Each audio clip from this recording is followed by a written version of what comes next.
March 17ஆம் தேதி ஏற்கனவே அறிவிக்கப்பட்டது. எடப்பாடி பழனிசாமி அவர்களால் அறிவிக்கப்பட்டது. அதிமுக மற்றும் அதன் கூட்டணி கட்சி தலைவர்கள்லாம் பாத்தீங்கன்னா ஒவ்வொரு மாவட்டத்தின் தலைநகர்லயும் பாத்தீங்கன்னா இந்த ஆர்ப்பாட்டம் பண்றாங்க. சோ இதுல கூட்டணி கட்சிகள் எல்லாமே கலந்துக்கிறாங்க.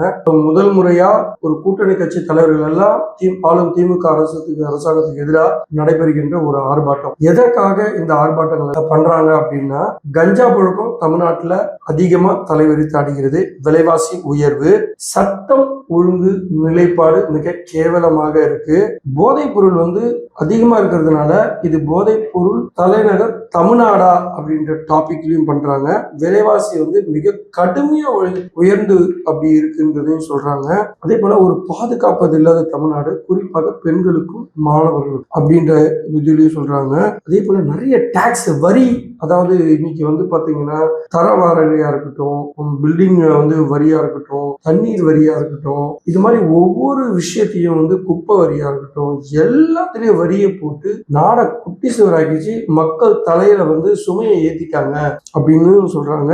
இது போக ஃபைனல் டச் ஆகணும்னா இந்த அரசாங்கம் ஒரு விளம்பர மாடல் அரசாங்கம். அதாவது உருப்படியா எந்த விஷயத்தையும் செய்யாம சின்ன சின்ன விஷயத்தை விளம்பரப்படுத்துறது, இவருக்கு ஸ்கிரிப்ட் எழுதி கொடுத்து நடிக்க வைக்கிறது. அதாவது முதல்வர் அவர்களை நடிக்க வைக்கிறாங்க.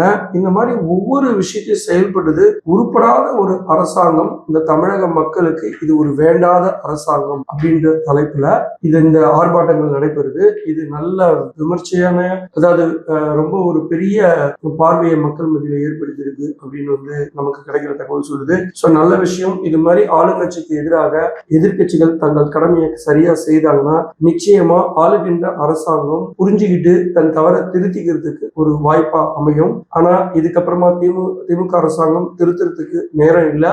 மக்கள் மாற்றத்துக்கான முடிவை எடுப்பார்கள் என்று நாம் நம்புவோம்.